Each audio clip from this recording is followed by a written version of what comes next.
1월 22일 새벽 기도회를 시작하겠습니다. 우리 사도신경으로 신앙 고백합니다. 전능하사 천지를 만드신 하나님 아버지를 내가 믿사오며 그 외아들 우리 주 예수 그리스도를 믿사오니 이는 성령으로 잉태하사 동정녀 마리아에게 나시고 본디오 빌라도에게 고난을 받으사 십자가에 못 박혀 죽으시고 장사한 지 사흘 만에 죽은 자 가운데서 다시 살아나시며 하늘에 오르사 전능하신 하나님 우편에 앉아 계시다가 저희로서 산자와 죽은 자를 심판하러 오시리라. 성령을 믿사오며 거룩한 공예와 성도가 서로 교통하는 것과 죄를 사하여 주시는 것과 몸이 다시 사는 것과 영원히 사는 것을 믿사옵나이다. 아멘. 우리 찬송가 290장 우리는 주님을 늘 배반하는 찬송 같이 찬양하겠습니다. 우리는 주님을 늘 배반하나 내 주 예수 여전히 날 부르사 그 참되신 사랑을 베푸시나니 내 영되어 주님을 곧 따르라.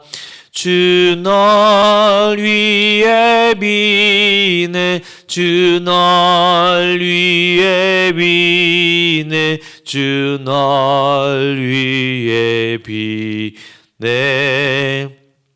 항상 비시네. 주께서 풍성한 은혜를 내려 내 영혼이 나날이 복받으니 주 예수를 너희도 구주로 섬겨 곧 따르면 풍성한 복 받겠네.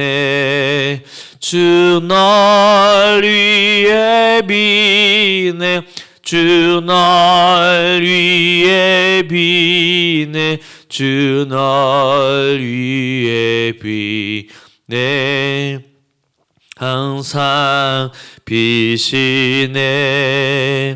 무거운 짐 지고 애타는 인생 주 예수께 돌아와 곧 쉬어라.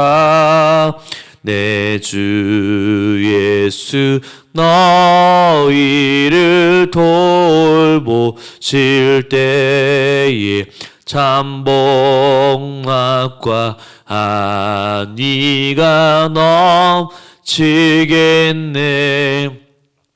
주 널 위해 비네 주 널 위해 비네 주 널 위해 비네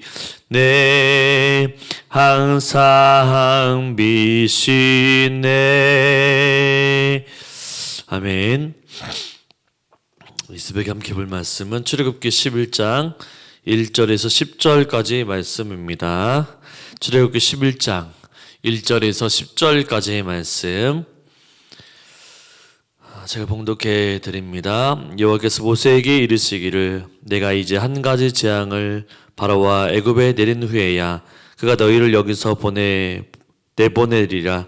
그가 너희를 내보낼 때에는 여기서 반드시 다 쫓아내리니 백성에게 말하여 사람들에게 각기 이웃들에게 은금 패물을 구하게 하라 하시더니 여호와께서 그 백성으로 애굽 사람의 은혜를 받게 하셨고 또 그 사람 모세는 애굽 땅에 있는 바로의 신하와 백성의 눈에 아주 위대하게 보였더라.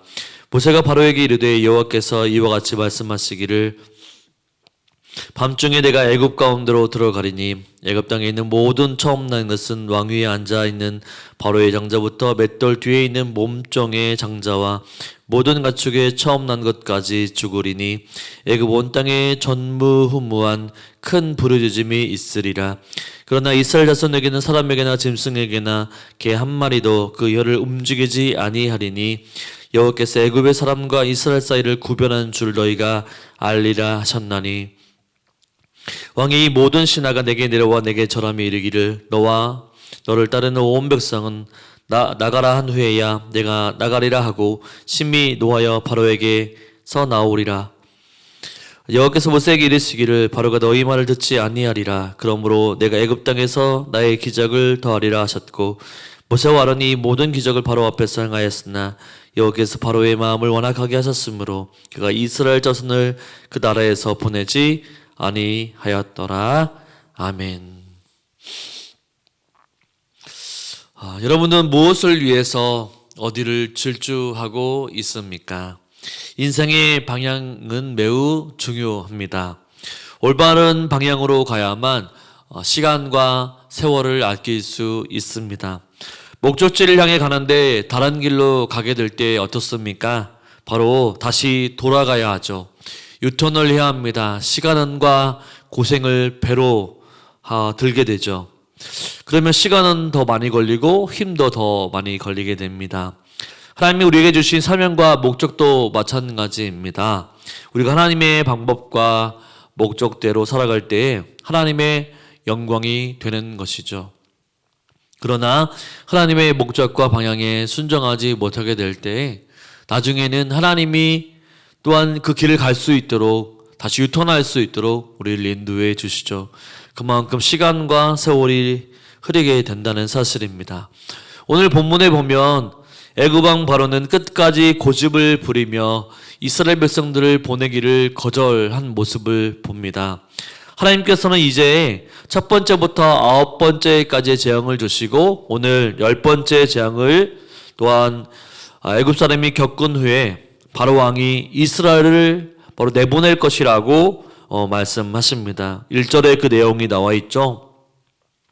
또한 2절에서는 하나님께서 이스라엘 백성들로 하여금 애굽 사람들에게 은금과 폐물, 즉 값비싼 은금으로 만들어진 장식물을 구하라고 말하고 있습니다. 이전 같으면 애굽 사람들이 노예인 히브리인들을 무시했겠지만 9가지의 재앙을 거치면서 이스라엘 백성들에게는 임하지 않는 바로 재앙들을 보면서 애굽 사람들이 이스라엘 백성들을 새롭게 보고 있습니다. 그 말씀이 3절에 나오죠. 3절 말씀 한번 읽어보겠습니다. 여호와께서 그 백성으로 애굽 사람의 은혜를 받게 하셨고 또 그 사람 모세는 애굽 땅에 있는 바로의 신하와 백성의 눈에 아주 위대하게 보였더라. 아멘. 하나님이 바로 애굽 사람들에게 이스라엘과 모세가 아주 위대하게 보이게끔 하나님이 역사해 주시죠. 모세의 연약함을 통해 우리는 볼 수 있습니다. 모세는 분명 연약하고 부족하죠. 그러나 하나님이 함께 하심으로 인해 모세는 뛰어나고 위대한 자가 될 수 있었습니다. 그 결과 하나님은 이스라엘 백성들로 하여금 애굽 사람들에게 은총을 입게 하였죠. 하나님은 노예로 살아가던 이스라엘 백성들이 빈손으로 떠나가지 않도록 복을 주셨습니다.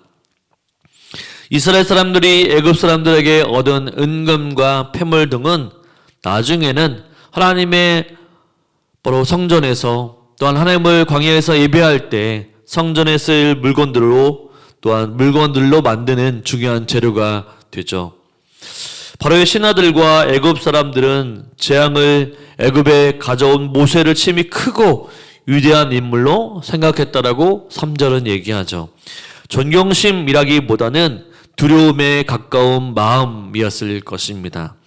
처음에는 바로를 두려워하며 애굽에 가기를 주저했던 모습이었죠. 그러나 그가 하나님의 말씀에 순종하여 애굽으로 돌아가서 아론에게 얘기하자 하나님은 애굽 사람들과 바로 왕에게 모세를 두렵도록 여기게 만드신 것입니다. 이제 모세는 마지막 재앙인 장자의 죽음의 재앙에 대해서 바로에게 경고를 해줍니다. 마지막 재앙은 하나님께서 직접 애굽 가운데 들어가신다라고 하는 표현을 통해 놀라움을 표현해 주고 있습니다. 우리 4절 말씀을 한번 읽어볼까요? 모세가 바로에게 이르되 여호와께서 이와 같이 말씀하시기를 밤중에 내가 애굽 가운데로 들어가리니. 아멘. 하나님께서 밤중에 애굽 가운데로 들어가시겠다라고, 하나님이 직접 들어가시겠다라고 말씀해 주십니다. 하나님께서 애굽 가운데 오셔서 처음 난 모든 것들을 죽이실 것이라고 말씀하십니다. 왕위의 자리에 앉아있는 바로의 맏아들을 비롯하여 맷돌질을 하고 있는 노예의 맏아들까지, 그리고 애굽 땅에 가는 모든 가축의 처음 난 새끼까지 다 죽을 것이라고 얘기하십니다. 또한 그로 하여금 바로 애굽 전국에 전무후무한 큰 곡성이 있을 것이라고 6절에서 기록하고 있죠. 장자가 죽을 것이란 예언보다 더 무서운 재앙이 또 어디 있을까요? 살아가는 아들, 가장 아끼는 맏아들을 죽는다는 것이 얼마나 큰 시련이고 아픔일까요? 모세의 경고를 들은 애굽 사람들은 탄식과 근심이 가득했을 것입니다.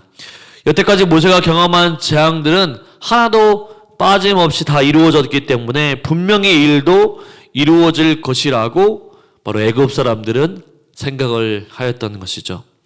이번에도 하나님께서 이스라엘 백성들을 재앙으로부터 구별해 주시고 또한 보호하시겠다라고 말씀합니다. 애굽 사람들은 재앙이 내리지만 바로 이스라엘 백성들에게 하나님께서 구별하여 안전하게 보호해 주시겠다라고 말씀해 주시죠. 우리 7절 말씀을 같이 한번 읽어보겠습니다. 7절 말씀입니다. 그러나 이스라엘 자손에게는 사람에게나 짐승에게나 개 한 마리도 그 혀를 움직이지 아니하리니 여호와께서 애굽 사람과 이스라엘 사이를 구별하는 줄을 너희가 알리라 하셨나니. 아멘. 네, 하나님께서 애굽 사람과 이스라엘 사람 사이에 구별해 주셨다라고, 구별하셨다라고 말씀하고 있습니다. 하나님은 택하신 백성을 안전하게 보호하시고 지키시는 분이십니다. 하나님께서는 세상의 사람과 하나님을 믿는 사람들을 구별해 주십니다. 7절에서 개 한 마리도 그 혀를 움직이지 않는다라고 하는 말은 어떤 말일까요? 그것은 애굽 전역에는 맏아들을 잃어버림으로 인해, 장자를 잃어버림으로 인해 전무후무한 곡성이 터지는 데 비해서 이스라엘 사람들이 지내는 고산 땅에서는 장자도 죽을 일이 없고 그들이 키우는 가축도 처음 난 새끼가 죽지 않았기 때문에 그들이 사는 길거리에 개도 마찬가지로 짖지 않을 만큼 평안함을 이루겠다라고 하는 말씀입니다. 이와 같이 하나님은 애굽 사람들과 이스라엘 사람들을 구별하심으로써 이 모든 재앙이 여호와 하나님으로부터 비롯되었음을 알리시고자 하셨던 것입니다. 또한 하나님께서는 거짓 신을 섬기고 따르는 애굽 사람들과 여호와를 믿고 따르는 두 백성 사이에 구분을 지으심으로써 하나님의 백성을 주께서 돌보시고 은총을 베푸시고 평안을 베푸시며 바로 구원하신다라고 하는 것을 확실하게 보여주고 계십니다. 또 모세는 바로 왕에게 담대하게 말하고 있는 것을 보게 되죠. 우리 8절 말씀을 한번 읽어보겠습니다. 이 왕의 모든 신하가 내게 내려와 내게 절하며 이르기를 너와 너를 따르는 온 백성은 나가라 한 후에야 내가 나가리라 하고 심히 노하여 바로에게서 나오니라. 아멘. 이 모든 일이 일어나게 되면 왕의 모든 신하가 내게 와서 내게 절하며 너와 너를 따르는 온 백성은 모두 나가라 하고 사장할 것입니다. 바로 이런 일이 있은 후에야 내가 다음에 여기서 떠나겠습니다 라고 얘기하고 있는 거죠. 이와 같이 모세는 마지막으로 바로에게 경고를 하면서 그 앞을 떠나갑니다. 애굽에서 태어난 모든 장자가 다 죽을 것이라고 하는 이 엄청난 바로 재앙의 경고에도 불구하고 애굽 왕 바로는 여전히 마음 가운데 고집을 꺾지 않는 모습을 보입니다. 그는 히브리인들이 애굽의 노예로서 생산해내는 어마어마한 노동력을 포기하기 싫었습니다. 그래서 하나님의 경고에도 불구하고 이스라엘 백성들을 끝까지 붙잡으려 하였던 것이죠. 그리고 결국 경고대로 애굽의 마지막 재앙인 바로 장자의 죽음 재앙이 찾아오게 됩니다. 이 재앙으로 인해서 바로 자신의 아들까지도 바로 잃게 되는 바로 역사를 보게 되죠. 하나님께서는 이스라엘 백성을 사랑하시기에 바로 애굽의 장자까지도 다 버리게 하신 다음 나오게 하시죠. 애굽 왕 바로와 같이 회개하지 아니하고 끝까지 하나님을 대적하는 사람은 결국 망하게 되어 있습니다. 하나님은 악인이 사랑하는 것, 그가 소중하게 여기는 것, 그가 의지하는 것 등 모든 것을 잃어버리게 만듭니다. 그리고 처절한 고통과 슬픔을 당하게 하심으로써 심판을 하시죠. 그러나 애굽의 모든 재앙 속에서도 하나님은 이스라엘 백성, 택한 백성은 구원하시고 이끄시는 모습을 볼 수가 있습니다. 사랑하는 성도 여러분, 우리가 애굽 왕 바로가 되어서는 안 될 것입니다. 바로와 같이 굳은 마음으로 바로 하나님을 섬기지 못하는 마음을 가져서는 안 될 것입니다. 바로는 하나님의 살아계심을 직접 눈으로 보고 있지만 회개하지 않고 끝까지 고집을 부렸습니다. 하나님을 부인하는 자는 패망의 길을 가는 것이죠. 마지막 재앙을 통해 이스라엘과 애굽의 운명은 완전히 달라져 버렸습니다. 하나님은 이스라엘의 장자는 살리고 애굽의 장자는 죽입니다. 이는 하나님의 심판을 미리 보여주고 있는 것이죠. 심판 때에 믿는 자는 구원을 받고 믿지 않은 자는 심판을 받게 되는 것입니다. 의인은 복을 받고 악인은 저주를 당하는 것이죠. 두 사람이 똑같이 맷돌질을 같이 해도 한 사람은 떠나고 다른 한 사람들은 남게 되는 것입니다. 하나님의 편인가? 아니면 세상의 편인가? 바로 우리는 바로 생각하고 결정해야 합니다. 하나님의 안에 있으면 영생을, 하나님을 떠나 있으면 바로 영벌을 받게 됩니다. 인생에서 중요한 것은 신분이나 돈이나 명예나 지위가 아닙니다. 외적인 조건이 아닙니다. 바로 은혜 안에 거하고 있는가, 예수 안에 거하고 있는가, 하나님 안에 거하고 있는가라고 하는 것이 가장 중요하죠. 바로 내가 지금 어디에 서 있는지, 어떤 목적을 가지고 있는지 분명히 기억하고 오직 바로 하나님 앞에 돌아오고 하나님께 예배하며 하나님을 끝까지 부여잡고, 하나님 내가 오늘 또 부족한 것, 연약한 것, 하나님 앞에 죄악을 가지고 있던 모든 죄악들이 있다고 한다면 오늘 또 회개하고 또 회개함으로 돌이켜서 하나님의 일꾼들, 자녀들 되심을 또한 은혜의 자리로 나아갈 수 있는 저와 여러분이 되시기를 주님의 이름으로 축원을 드립니다. 아멘. 오늘 말씀을 생각하며 기도하기를 원합니다. 우리 삶 속에 매일 자신의 삶을 돌아보며 살아갈 수 있도록 해달라고 기도합시다. 회개할 것들이 있다고 한다면 회개하고 세상 것을 치우치지 않고 오직 말씀 안에 하나님을 바라보며 살아갈 수 있도록 해달라고 기도해 주시고, 구원의 은혜를 주신 하나님께 감사하며 매일 감사하는 삶을 살아갈 수 있도록 해달라고 우리 말씀을 가지고 우리 주여 한번 크게 부르실 것 같이 기도하겠습니다. 주여